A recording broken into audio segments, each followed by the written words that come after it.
करो कुबत जग कुटिलता तजो न दीन दयाल। दुखी होंगे सरल हिये बसत त्रिभंगी लाल। गुड मॉर्निंग क्लास, कैसे हैं आप सब। स्वागत करते हैं आपका हम इस सेशन में। आज हम आप लोगों के लिए लेकर आए हैं यूपी बोर्ड कक्षा 11 हिंदी विषय के काव्यखंड के अंतर्गत संकलित कविवर बिहारी द्वारा रचित बिहारी सतसई नामक ग्रंथ से संकलित भक्ति एवं श्रृंगार के दोहों की व्याख्या। देखिए, क्योंकि यह पाठ बड़ा है इसलिए हम लोग इस पाठ को एक से अधिक भाग में पढ़ेंगे, जिससे वीडियो ज़्यादा लंबा ना हो। देखिए, अगर आपको हम थोड़ा सा बिहारी लाल जी के विषय में बताएं तो हिंदी पद्य साहित्य का रीतिकाल, जिसे श्रृंगार काल कहा जाता है, उसमें 3 धाराएं आईं, रीतिबद्ध, रीति सिद्ध और रीति मुक्त। तो बिहारी लाल जी इसी रीति सिद्ध काव्य धारा के प्रतिनिधि कवि हैं। देखिए, बहुत सारी बातें हमने स्लाइड में इनके लिए लिखी हैं, आप लोग स्क्रीनशॉट लेके पढ़ लेंगे। हम यहाँ बिहारी लाल जी के विषय में मुख्य चर्चा कर दे रहे हैं, जिससे कक्षा का समय ज़्यादा लंबा ना हो जाए। देखिए, बिहारी लाल जी का जन्म संवत 1660 यानी सन 1603 ईस्वी के लगभग ग्वालियर के निकट बसुआ गोविंदपुर नामक ग्राम में हुआ था। ग्वालियर मध्य प्रदेश में है। बिहारी लाल जी के पिता का नाम केशव राय था और ये चतुर्वेदी ब्राह्मण थे। कुछ लोग इन्हें मथुरा का चौबे ब्राह्मण मानते हैं। इनकी युवावस्था ससुराल में ही बीती। इनकी ससुराल मथुरा में थी। इसके विषय में एक दोहा प्रसिद्ध है कि जन्म ग्वालियर जानिए, खंड बुंदेले बाल, तरुणाई आई सुघर, मथुरा बसी ससुराल। कहते हैं कि अधिक दिन तक ससुराल में रहने के कारण इनका आदर वहां कम हो गया, जिससे ये खिन्न होकर जयपुर नरेश महाराजा जयसिंह के यहाँ चले गए। रीतिकाल की एक खास बात थी कि इसके अधिकतर कवि दरबारी कवि थे, यानी किसी न किसी राजा के यहाँ रहकर ही रचनाएं करते थे, उनके आश्रित रहते थे। तो बिहारी लाल जी भी बाद में जयपुर नरेश राजा जयसिंह के दरबारी कवि हुए। कहा जाता है कि महाराजा जयसिंह ने दूसरा विवाह किया था। वे अपनी नवोढ़ा पत्नी के साथ भोग विलास में बहुत लिप्त रहते थे और उसके प्रेम पास में इतना बन गए थे कि राजकाज का पूर्णतः परित्याग सा कर दिया था। महाराजा जयसिंह की यह दशा देखकर बिहारी ने एक दोहा इन्हें लिख कर भेजा। दोहा इस प्रकार है, नहीं पराग नहीं मधुर मधु, नहीं विकास इहि काल, अली कली ही सो बंध्यो, आगे कौन हवाल। इस दोहे को पढ़कर राजा जयसिंह बहुत प्रभावित हुए। कहते हैं कि उसके बाद राजा पुनः अपने कर्तव्य पथ पर अग्रसर हो गए, पुनः राजकाज में रुचि लेने लगे। दोहे में यही बताया था कि अभी ना तो इसमें पराग है ना इसमें मधुर मधु है, यानी जैसे कोई पुष्प की कली होती है उसी हिसाब से इन्होंने बताया। इन्होंने कहा कि अभी ये विकसित भी नहीं हुई है, यानी वो रानी अभी कम उम्र की थी, तो अभी आप प्रेम पास में उनके इस तरह से बंध गए हैं तो आगे कौन सा हाल आपका होगा। इससे बहुत प्रभावित हुए थे वो, और इसी तरह से अन्योक्तियों के माध्यम से सदैव राजा जयसिंह को सचेत किया करते थे और महाराजा जयसिंह इन्हें प्रत्येक दोहे पर एक स्वर्ण मुद्रा भेंट किया करते थे। और ऐसे करते करते बिहारी लाल जी ने लगभग 719 दोहों की रचना की, जिसे बिहारी सतसई कहा जाता है। और इनकी सतसई के दोहे एक एक छोटे छोटे दोहे बड़े बड़े गूढ़ अर्थ वाले होते हैं। अधिकतर दोहे तो एक से अधिक अर्थ वाले होते हैं, क्योंकि वो अन्योक्ति होते हैं या श्लिष्ट पद वाले होते हैं। इसीलिए इनके दोहों को गागर में सागर भरना कहा गया है। यानी जैसे गागर में सागर भरना यानी किसी छोटे पात्र में बहुत बड़ी चीज रख देना, वैसे दोहे जैसे छोटे से छंद में बहुत बड़ी बड़ी बातें, बहुत गूढ़ गूढ़ बातें बिहारी लाल जी लिख दिया करते थे। इनके सतसई के विषय में एक दोहा प्रसिद्ध है कि सतसया के दोहरे ज्यो नाविक के तीर, देखन में छोटे लगे घाव करे गंभीर। उस समय यानी बिहारी लाल जी के ज़माने में एक नावक था जो तीर बनाता था। तो उस नावक के द्वारा जो तीर बनाई जाती थी वो यद्यपि छोटी होती थी दिखने में, परंतु उसका घाव गहरा लगता था। तो उसी से तुलना कर दी गई इनके दोहों की कि सतसया के दोहरे जो नावक के तीर, देखन में छोटन लगे घाव करें गंभीर। बिहारी लाल जी की ये सतसई श्रृंगार प्रधान ग्रंथ है, क्योंकि रीतिकाल को श्रृंगार काल ही कहा जाता है, परंतु जीवन और अन्य प्रमुख विषयों के विषय में भी बिहारी लाल जी ने अपने अनुभव बड़े चमत्कारिक ढंग से प्रदर्शित किए हैं अपने दोहों में। बिहारी लाल जी ने नीति, भक्ति, ज्योतिष, गणित, आयुर्वेद, इतिहास आदि संबंधी बड़ी अनूठी उक्तियां लिखी हैं, जिससे ये सिद्ध होता है कि बड़ी बहुमुखी प्रतिभा के धनी थे बिहारी लाल जी। अपने दोहों में श्रृंगार रस के दोनों भागों यानी संयोग और वियोग दोनों ही पक्षों का इन्होंने बहुत ही सुंदर चित्रण किया है। बिहारी लाल के समान इतनी कम रचना करके इतना अधिक सम्मान प्राप्त करने वाला हिंदी का कोई दूसरा कवि दिखाई ही नहीं पड़ता, समझ ही नहीं आता। इनको छोटे से इस ग्रंथ की रचना करने पर ही जो सम्मान मिल गया वो किसी और को नहीं मिल पाया। इसीलिए तो पूरे रीतिकाल के प्रतिनिधि कवि के रूप में बिहारी लाल जी जाने जाते हैं। श्रृंगार रस के वर्णन में तो इनका स्थान ही अद्वितीय है। कहते हैं कि अपनी पत्नी के मृत्यु के बाद बिहारी लाल जी भक्ति और वैराग्य की ओर उन्मुख हो गए और दरबार छोड़ दिया और वृंदावन चले गए। वहीं संवत 1720 यानी सन 1663 ईस्वी में इनका शरीर पंचतत्व में विलीन हो गया।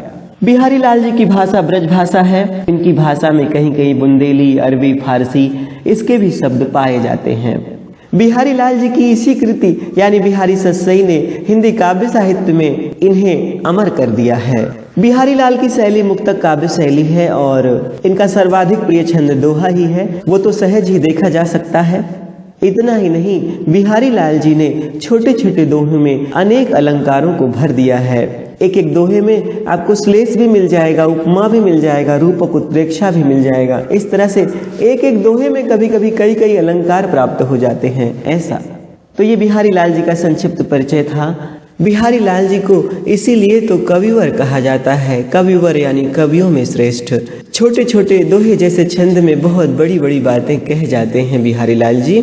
यह संकलन जगन्नाथ दास रत्नाकर जी द्वारा बिहारी रत्नाकर नाम से बिहारी सतसई का संपादन जो किया गया है वहीं से लिया गया है, परंतु रचना बिहारी लाल जी की ही है। आइए अब हम लोग बिहारी लाल जी द्वारा रचित बिहारी सतसई से संकलित भक्ति ओम श्रृंगार के दोहे जो अपने यहाँ पाठ्यक्रम में दिए गए हैं उनकी व्याख्या देखते हैं। बिहारी लाल जी लिखते हैं कि करो कुबत जग कुटिलता तजो न दीन दयाल, दुखी होंगे सरल हिये बसत त्रिभंगी लाल, अजो तरयो नाही रहो श्रुति सेवत इक रंग, नाग बास बेसरी लहो बस मुख तनु के संग। बिहारी लाल जी कहते हैं कि करो कुबत जग कुटिलता। कुबत यानी बुरी बात, देखिए कु यानी खराब, बत यानी बात, यानी कुबत का मतलब है बुराई करना, निंदा करना। जग यानी संसार, कुटिलता यानी कुटिलता, दुष्टता कह लीजिए, टेढ़ापन कह लीजिए। इसका अर्थ दो होगा, एक तो टेढ़ापन, एक तो कुटिलता। तजो यानी त्यागना, छोड़ना। दीन दयाल यानी दीनों पर अकारण कृपा करने वाले यानी श्री कृष्ण। सरल यानी सीधा, शुद्ध कह लीजिए। ही यानी हृदय। बसत यानी बसना। त्रिभंगी लाल, भगवान कृष्ण को त्रिभंगी लाल कहा जाता है। त्रिभंगी का मतलब तीन जगह से टेढ़ा होना। देखिए भगवान कृष्ण जब मुरली बजाते हैं तो उस समय उनके पैर, कमर और गर्दन कुछ कुछ टेढ़ी हो जाती है, जिससे शरीर में तीन जगह टेढ़ापन आ जाता है। इसको बांकपन कहते हैं। तो तीन जगह से बांकपन आ जाता है, तीन जगह से टेढ़ापन आ जाता है, इसीलिए भगवान कृष्ण को त्रिभंगी लाल कहा जाता है और उनकी यही मूर्ति त्रिभंगी कहलाती है। बंसी बजाते समय पैर, कमर और गर्दन को कुछ कुछ टेढ़ा कर लेते हैं। तो बिहारी लाल जी कहते हैं कि करो कुबत जग कुटिलता। बिहारी लाल जी कहते हैं कि हे दीनदयाल, हे प्रभु, करो कुबत जगु, चाहे ये संसार मेरे विषय में कुबत यानी निंदा करे, मेरी बुराई करे, कितनी भी बुराई करे, कितनी भी मेरी संसार निंदा करे, परंतु कुटिलता तजो न, परंतु हे दीनदयाल, मैं अपनी कुटिलता त्याग नहीं सकता, मैं अपना टेढ़ापन त्याग नहीं सकता, मैं अपनी दुष्टता त्याग नहीं सकता। अब भला बताइए, भगवान से सीधा कह रहे हैं कि मैं अपनी दुष्टता, अपना टेढ़ापन, अपनी कुटिलता नहीं त्याग सकता। भला बताइए इसका कहने का क्या कारण है? अभी दूसरी लाइन जब जुड़ेगी तो देखिए कितना सुंदर लिखते हैं बिहारी लाल जी। और आगे कहते हैं कि दुखी होंगे सरल ही बसत त्रिभंगी लाल। बसत यानी बसते हुए, त्रिभंगी लाल यानी हे त्रिभंगी लाल, हे दीनों पर अकारण कृपा करने वाले प्रभु, आप त्रिभंगी लाल हैं। यानी जैसे अभी हमने बताया, बंसी बजाते समय भगवान की पैर, कमर और गर्दन कुछ कुछ टेढ़ी हो जाते हैं। 3 जगह से ये टेढ़ी हो जाते हैं, इस वजह से इनको त्रिभंगी लाल कहा जाता है। तो दुखी होंगे सरल ही बसत, तो आप दुखी हो जाएंगे सरल हृदय में बसते हुए। इसका मतलब है कि अगर मैं सरल बन गया, मेरा हृदय सरल बन गया, तो हे त्रिभंगी लाल, आपको उसमें बसते हुए दुख होगा, आपको उसमें बसते हुए कष्ट होगा। अब देखिए इसको समझिए, भगवान टेढ़े टेढ़े हैं, त्रिभंगी लाल हैं, उनको बिहारी लाल जी यहाँ त्रिभंगी लाल कहते हैं, 3 जगह से टेढ़े हैं। अब ज़रा विचार करिए कि किसी सीधी जगह में कोई टेढ़ी वस्तु कैसे आ सकती है? जैसे कोई सीधी सीधी पाइप हो, उसमें कोई टेढ़ी चीज़ डालिए तो नहीं जाएगा, वो उसमें प्रविष्ट नहीं हो सकेगा। तो वैसे ही अगर बिहारी लाल जी ने अपने हृदय को, अपने जीवन को सरल बना लिया, तो इनके त्रिभंगी लाल, इनके भगवान कृष्ण कैसे इनके हृदय में बसेंगे? इसीलिए बिहारी लाल जी कह रहे हैं कि हे प्रभु, मैं अपनी कुटिलता, अपना टेढ़ापन त्याग नहीं सकता। क्या बात है!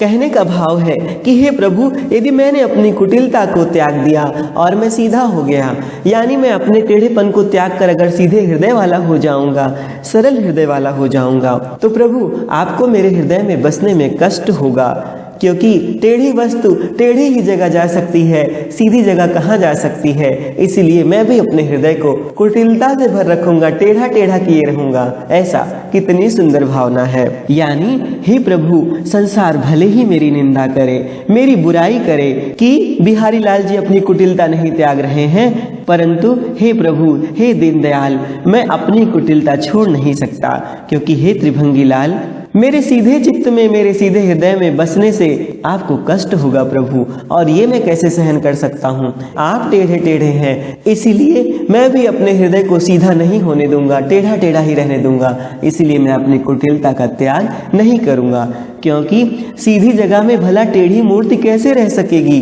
त्रिभंगी मूर्ति के लिए, टेढ़ी मूर्ति के लिए टेढ़ा हृदय भी तो होना चाहिए, ऐसा समझें। कहने का मतलब है भगवान की त्रिभंगी छवि बिहारी लाल जी को बहुत पसंद है। सचमुच भगवान श्री कृष्ण की वो त्रिभंगी मूर्ति आकर्षण से भरी हुई है। कौन है जो उसे हृदय में नहीं बसाना चाहेगा? तो उसी को बसाने के लिए बिहारी लाल जी अपने हृदय को टेढ़ा ही रखना चाहते हैं, भगवान की त्रिभंगी मूर्ति को अपने हृदय में समाना चाहते हैं, तो कुटिल बने रहना चाहते हैं, सरल नहीं बने रहना चाहते हैं। ऐसे देखिए कितनी सूक्ष्मता से बिहारी लाल जी ने इतनी बड़ी बात कह दी। देखिए इसकी भाषा ब्रज है और अनुप्रास अलंकार आपको दृष्टिगोचर ही हुआ। छंद दोहा है, रस इसमें भक्ति है। आइए और आगे चलते हैं।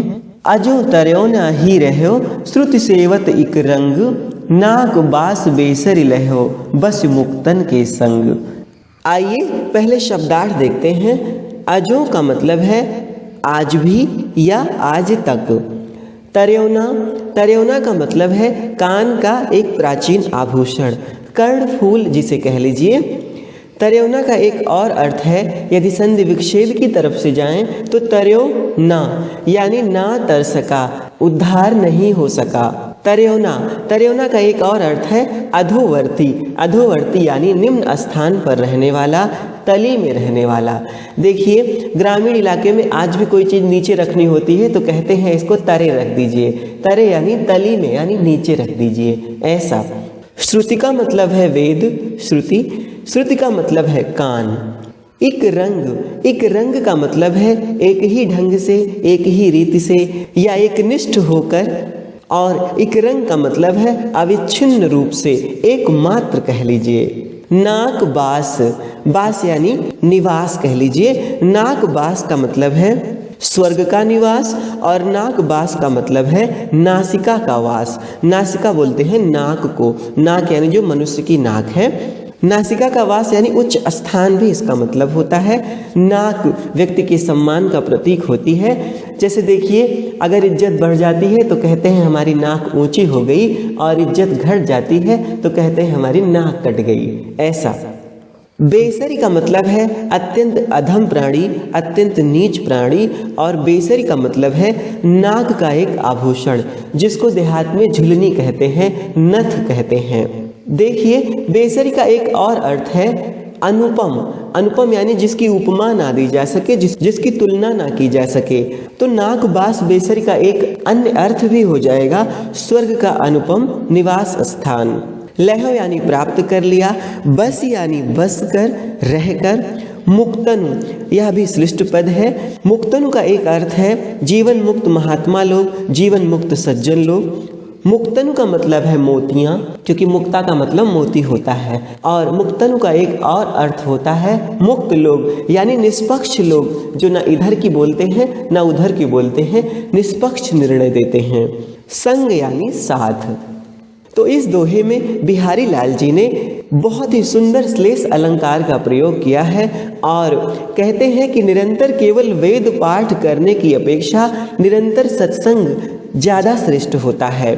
सत्संगति यानी अच्छे लोगों की संगति से व्यक्ति में जल्दी परिवर्तन होता है, और वह जल्दी उच्च स्थान प्राप्त कर लेता है, अपेक्षाकृत केवल वेद पाठ करने से, अपेक्षाकृत केवल शास्त्रों का अध्ययन करने से। यानी एक व्यक्ति जो केवल वेद शास्त्रों का अध्ययन करता है, हो सकता है उसका उद्धार बहुत देर में हो, परंतु जो सत्संगति करता है, अच्छे महात्माओं के साथ रहता है, उसका उद्धार जल्दी हो जाता है, जबकि वह कोई वेद इत्यादि पढ़ने का कार्य नहीं करता है तब भी। तो देखिए, चूंकि बहुत सारे पद इस दोहे में श्लिष्ट हैं, तो आभूषण के पक्ष में इसका एक अर्थ देखिएगा कि श्रुति सेवत इक रंग अज्यो तरयो न ही रहा। तरेवना यानी कान का आभूषण, एकमात्र यानी एक ही ढंग से, एक ही तरह से, एक ही प्रकार से कानों को सेते रहने से, कानों की ही संगति से आज भी वो कान का आभूषण अजो तरेवना ही रहा। आज भी वो कान का आभूषण ही रह गया, कर्णफूल ही रह गया। यानी आज भी वह कर्ण का आभूषण ही रह गया, कान के पीछे ही रह गया, कान के नीचे ही लटका रहता है आज भी वह। यानी आगे नहीं बढ़ सका, वो कोई उन्नति नहीं कर पाया, जबकि निरंतर वो कानों की सेवा करता है, कानों का सेवन करता है तब भी। और नाक बास बेसरी लहो बस मुक्तन के संग। बस मुक्तन के संग केवल मोतियों की संगत यानी मुक्ताओं के साथ रहने से ही बेसरी ने यानी नाक के आभूषण ने नाक का सहवास प्राप्त कर लिया, नाक पर स्थान प्राप्त कर लिया। अब देखिए, कान की अपेक्षा नाक ज़्यादा ऊंची होती है मनुष्य की, तो नाक पर स्थान प्राप्त करना यानी कान की अपेक्षा ऊंचा स्थान प्राप्त करना। तो बेसरी ने कुछ नहीं किया, केवल मोतियों के साथ वो रह गया, उसमें मोती इत्यादि लग गई, तो वह नाक का आभूषण बन गया, कान की अपेक्षा ऊंचा हो गया। वह भी कुछ ज़्यादा नहीं करने से, केवल मोतियों के साथ रह के, मुक्ताओं के साथ रहकर ही। जबकि तरेवना कान की सेवा निरंतर करता रहा, फिर भी वो पीछे ही रह गया। ऐसा देखिए, वैसे भी आप देखें तो कान नाक के नीचे रहता है, यानी नाक का स्थान ऊंचा होता है और कान का स्थान नाक की अपेक्षा नीचा होता है। ऐसा। अब देखिए, सत्संगति के पक्ष में इसका अर्थ देखिए तो अजो तरेवना ही रहा श्रुति सेवत एक रंग। श्रुति सेवत एक रंग यानी एकमात्र वेद की ही सेवा करने से, श्रुति सेवत एक रंग एक निष्ठ भाव से वेद शास्त्रों का अध्ययन करने से, सत्संग इत्यादि ना करने से अजो तरेवना ही रहा।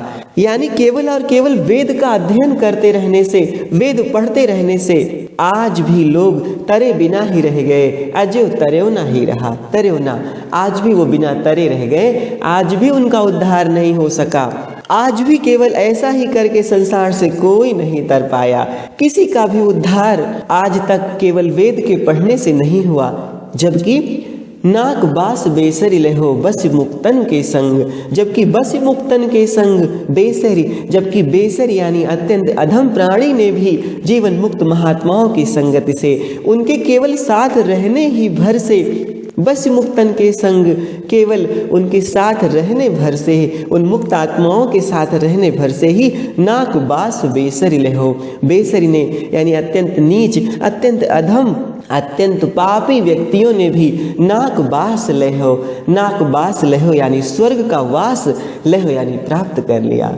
ऐसा यानी इस संसार में केवल और केवल मात्र वेद पाठ करने से अभी तक कोई भी नहीं तरा, जबकि जीवन मुक्त महात्माओं की संगति करने भर से ही स्वर्ग का स्थान बहुत से लोगों ने, यहाँ तक कि अत्यंत अधम से अधम प्राणी ने भी प्राप्त कर लिया, वो भी बड़ी सहजता से। जबकि जो बेचारा केवल वेद पाठी था, सत्संग नहीं करता था, परंतु वेद पाठ करने में मेहनत भी बहुत करता था, वह अभी तक स्वर्ग का स्थान नहीं प्राप्त कर पाया, वह आज भी बिना तरे ही रह गया। ऐसा कहने का भाव यह है कि महापुरुषों की संगति व्यक्ति को सहज ही यानी बड़ी आसानी से मोक्ष का मार्ग दिखा सकती है। यानी नाक के आभूषण बेसरी ने व्यक्ति के सम्मान की प्रतीक नाक पर स्थान पा लिया।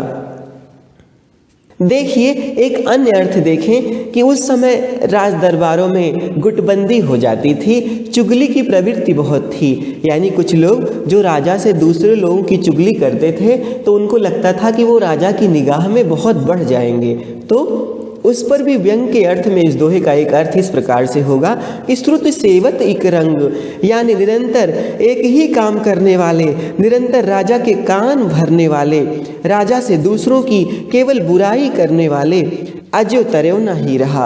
आज भी राज दरबार में तुम्हारी कोई उन्नति नहीं हो पाई, आज भी तुम तरे ही रह गए, तुम वहीं के वहीं रह गए, निम्न स्थान पर ही रह गए। जबकि बस मुक्तन के संग नाक बास बेसरी लेहो, जबकि दरबार के वे लोग जो मुक्तन यानी निष्पक्ष लोगों के साथ रहने वाले थे, वे नाक बास बेसरी, वे सामान्य जन भी राजा की नाक बन गए। यानी राजा को उन लोगों पर गर्व होने लगा और तुम वहीं के वहीं रह गए। ऐसा देखिए कहने का भाव है कि संसार सागर से पार होने के लिए तरने के बहुत सारे उपाय हैं, लेकिन जीवन मुक्त पुरुषों की संगति एकदम आसान और मुख्य उपाय है।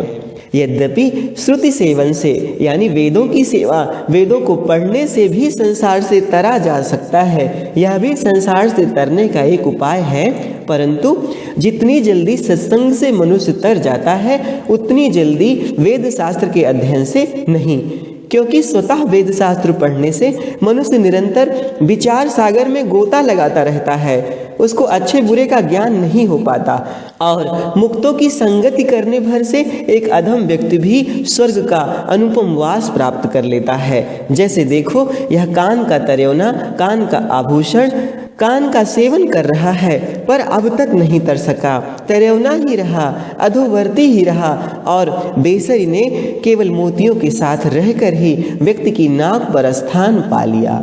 ऐसा देखिए और सहज भाषा में समझें तो कोई किसी केवल वेद पाठ करने वाले परंतु मोक्ष भी चाहने वाले व्यक्ति से मानो कह रहा है कि एक निष्ठ होकर श्रुति यानी वेद का सेवन करते हुए तुम अभी तक नहीं तर सके, अजो तरेव ना ही रहो, आज भी तुम नहीं तर सके, विचार की तरंगों में डूब रहे हो, ऊपर आ रहे हो, और वो देखो नाक बास बेसरी ले हो बस मुक्तन के संग, और वह देखो वह अमुक व्यक्ति जो उतना वेद शास्त्रों का अध्ययन भी नहीं करता था, बहुत साधारण व्यक्ति था, उस अमुक व्यक्ति ने केवल मुक्तों की सत्संगति से, केवल मुक्त संत पुरुषों की सत्संगति से स्वर्ग का अनुपम स्थान पा लिया।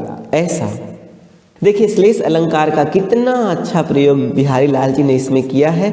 गागर में सागर भरने का कितना अच्छा उदाहरण है यह दोहा।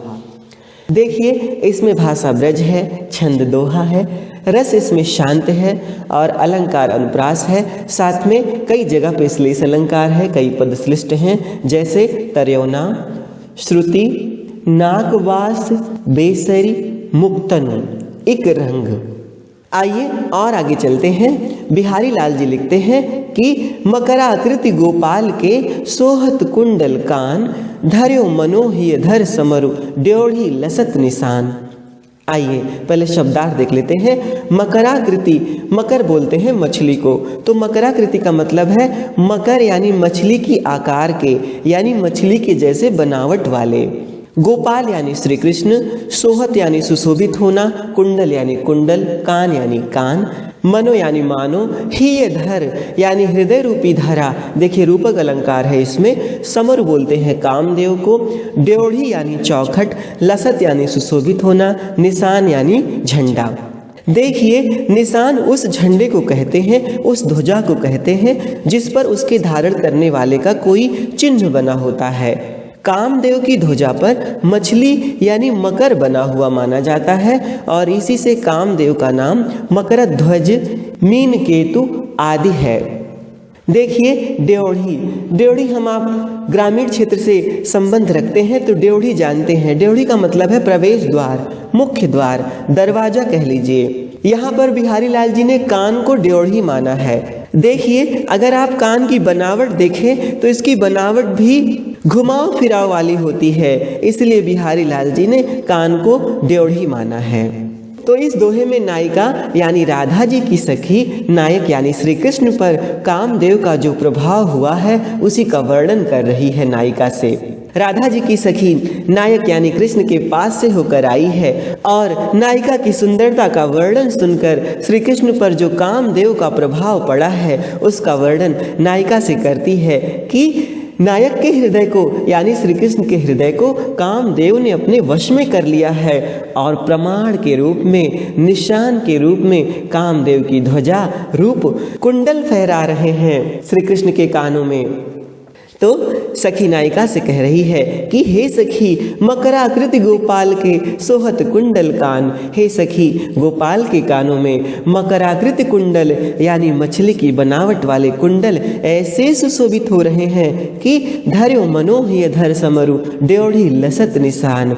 मानो उनकी हृदय रूपी धरा को, उनकी हृदय रूपी धरती को, श्री कृष्ण के हृदय रूपी देश को कामदेव ने जीत लिया है और उसी विजय को दिखाते हुए उसके निशान ड्योढ़ी पर फहरा रहे हैं। उस कामदेव का झंडा ड्योढ़ी पर फहरा रहा है, कान पर लहरा रहा है। ऐसा देखिए, ऐसा समझें कि जैसे कोई क्षेत्र, कोई देश किसी राजा इत्यादि के द्वारा जब जीत लिया जाता है तो अपनी विजय की सूचना देने के लिए एक अपने राज दरबार के निशान वाला झंडा मुख्य द्वार पर लगा दिया जाता है, जो उसके विजय की सूचना देता है कि अमुक राजा ने यह स्थान जीता है और वह अपना झंडा भी लगाकर गया है। ऐसा तो हृदय को घर या देश कहें तो कान हृदय की ड्योढ़ी हैं, यानी कान हृदय का प्रवेश द्वार है। यानी हृदय में प्रवेश करने के लिए मानो कान से जाना पड़ेगा, ऐसा जैसे घर में प्रवेश करने के लिए मुख्य द्वार से जाना पड़ेगा, ऐसा। तो भगवान श्री कृष्ण ने अपने कानों में जो कुंडल पहना है वह मछली की बनावट वाला है, मकराकृति है और मकर की आकृति कामदेव के ध्वज में है। तो श्री कृष्ण के कुंडल जब हिल रहे हैं तो मानो कामदेव का झंडा हिल रहा है। झंडा हिलना यानी झंडे का फहरना। तो क्योंकि कान हृदय का प्रवेश द्वार है, प्रवेश द्वार पर ही कामदेव के झंडे की भांति गोपाल के मकराकृति कुंडल कंपन कर रहे हैं। तो ऐसा लग रहा है कि मुख्य द्वार पर जब कामदेव का झंडा है तो मानो कामदेव ने श्री कृष्ण के हृदय देश को जीत लिया हो, अपना अधिकार कर लिया हो श्री कृष्ण के हृदय देश पर, और अपनी विजय को सूचित करने के लिए प्रवेश द्वार पर अपना झंडा भी लगा दिया है कामदेव ने। और उन कामदेव ने क्योंकि श्री कृष्ण के हृदय रूपी देश पर कब्जा कर लिया है, अधिकार कर लिया है, उनके हृदय रूपी देश को उनके हृदय रूपी देश को जीत लिया है, तो प्रवेश द्वार यानी हृदय का प्रवेश द्वार यानी कान पर अपनी विजय को सूचित करने के लिए प्रवेश द्वार पर अपना झंडा भी लगा दिया है। कामदेव के झंडे को बाहर से यानी मुख्य द्वार पर ही देखकर ऐसा लग रहा है मानो ये धरती यानी हृदय रूपी देश कामदेव द्वारा जीत लिया गया है, इस पर कामदेव का अधिकार हो गया है। जैसे कोई राजा आदि जीते हुए स्थान के प्रवेश द्वार पर अपना झंडा लगा देते हैं। देखिए, कान की उत्प्रेक्षा ड्योढ़ी यानी प्रवेश द्वार से करने पर यह दृष्टिगोचर होता है कि कामदेव के हृदय रूपी देश में प्रवेश करने के मार्ग कान ही हैं। यानी नायिका के गुणों आदि को कानों के माध्यम से सुनने पर ही नायक के हृदय में नायिका की काल्पनिक छवि बनने लगती है। नायिका के सौंदर्य का प्रभाव नायक पर होने लगता है, नायक पर कामदेव का प्रभाव होने लगता है। नायक का हृदय कामदेव द्वारा जीत लिया जाता है केवल नायिका के गुणों को कानों से सुनने से। इसीलिए हृदय का प्रवेश द्वार कान को माना जाता है। देखिए, प्रेम जो होता है वो सबसे पहले व्यक्ति के गुणों की प्रशंसा कानों के माध्यम से सुनने से ही शुरू होता है। यानी कोई किसी के विषय में बताता है तो वो बात कानों के माध्यम से जाती है तो उस व्यक्ति से प्रेम होने लगता है, उस व्यक्ति को हृदय में स्थान मिलने लगता है। इसीलिए कान को हृदय का चौखट कह रहे हैं बिहारी लाल जी, ड्योढ़ी कह रहे हैं, मुख्य द्वार कह रहे हैं, प्रवेश द्वार कह रहे हैं। देखिए कितना अनूठा वर्णन करते हैं बिहारी लाल जी। देखिए, इसमें भी भाषा ब्रज है, रस इसमें श्रृंगार है, छंद दोहा है, अलंकार इसमें उत्प्रेक्षा अलंकार है, मनो आया, रूपक अलंकार भी इसमें है, ही धर यानी हृदय रूपी धरा पर। आइए और आगे चलते हैं। बिहारी लाल जी लिखते हैं कि बतरस लालच लाल की मुरली धरी लुकाई, सौह करें भौहन हंसे दैन कहें नट जाई। देखिए, संयोग श्रृंगार रस का बहुत ही अनुपम उदाहरण है यहाँ। बतरस का मतलब है बात करने का रस, यानी बातें करने का आनंद। यानी जैसे किसी से बात करें जो अच्छी बातें करता हो तो उससे बात करने में बड़ा आनंद मिलता है, मन होता है कि उससे खूब बात की जाए। तो उसी बतरस की लालच में, बतरस लालच लाल की यानी श्री कृष्ण की मुरली धरी लुकाए, उसी बतरस की लालच में कि श्री कृष्ण खूब देर तक राधा जी से बात करें तो राधा जी ने क्या किया, राधा जी ने श्री कृष्ण की मुरली को मुरली धरी लुकाए, मुरली को छिपा कर रख देती हैं। क्योंकि जब श्री कृष्ण मुरली बजाते रहते हैं तो किसी से नहीं बोलते और राधा जी को बतरस चाहिए, यानी श्री कृष्ण अधिक से अधिक बातें करें। तो उन्होंने क्या किया, तो इसीलिए कि जब बंसी ही नहीं रहेगी तो खाली रहेंगे तो अधिक देर तक बात की जा सकेगी, तो मुरली को छिपा कर रख दिया राधा जी ने।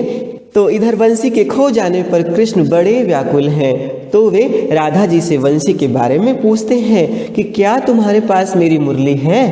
तो सौह करें, राधा जी सौगंध खाती हैं, राधा जी झूठी कसम खाती हैं। सौह करें यानी झूठी सौगंध खाकर कहती हैं कि हमारे पास आपकी वंशी नहीं है, हमें कुछ नहीं पता आपकी मुरली के बारे में। परंतु भौहन हंसें यानी राधा जी की भौहें हंसने लगती हैं, जिससे कृष्ण को इन्हीं राधा के पास मुरली होने का संदेह हो जाता है। यानी मना तो कर रही है, झूठी कसम खा के कह रहे हैं कि मेरे पास आपकी मुरली नहीं है, लेकिन उनकी भौहें, राधा जी की भौहें मुस्कुरा रही हैं मानो। तो उसको देखकर ऐसा लग रहा है कि ये झूठ बोल रही हैं और मुरली इन्हीं के पास है, ऐसा। तो भौहों के संकेत से मुस्कुराती भी हैं जब राधा जी, तो कृष्ण को पता चल जाता है कि बंसी इन्हीं के पास है। तो दैन कहाँ है, तो श्री कृष्ण पुनः बंसी को देने के लिए कहते हैं। श्री कृष्ण अपनी बंसी को वापस देने के लिए राधा जी से कहते हैं, तो नट जाई यानी मना कर देती हैं। नट जाई यानी मना कर देना। राधा जी साफ मना कर देती हैं कि मेरे पास आपकी बंसी नहीं है। अपने पास बंसी होने की बात से राधा जी साफ मना कर देती हैं। और ये रसपूर्ण हंसी ठिठोली राधा और कृष्ण के बीच में बहुत देर तक चलती रहती है। देखिए, इसको ऐसा समझे जैसे कोई मित्र हो और दूसरा मित्र उस मित्र की कोई कलम इत्यादि कहीं छुपा कर रख दे, और जो वो मित्र अपनी कलम मांगे तो कहे नहीं मेरे पास तो नहीं है, परंतु वो इस तरह से भौहों का इशारा करे कि दूसरा मित्र स्वतः जान जाए कि इन्हीं के पास हमारी पेन है। ऐसा जैसे कभी आप सब हंसी ठिठोली इत्यादि करते हैं, ऐसा ही ये है। देखिए, इसमें भी भाषा ब्रज है, रस संयोग श्रृंगार है, नायक नायिका पास में है, हंसी ठिठोली कर रहे हैं, अलंकार इसमें अनुप्रास है, छंद इसमें दोहा है। सचमुच बिहारी लाल जी गागर में सागर भर दिया करते हैं अपने दोहों में। प्रिय विद्यार्थियों, इस शीर्षक के शेष दोहों की व्याख्या हम अगले वीडियो में लेकर आएंगे। आज के सेशन के लिए बस इतना ही। आपको ये वीडियो कैसा लगा हमें अवश्य बताएं और अपने सहपाठियों के साथ इसे साझा भी करें। अब आपसे विदा लेकर चलते हैं, मिलते हैं इस शीर्षक के शेष दोहों की व्याख्या को लेकर अगले वीडियो में। धन्यवाद।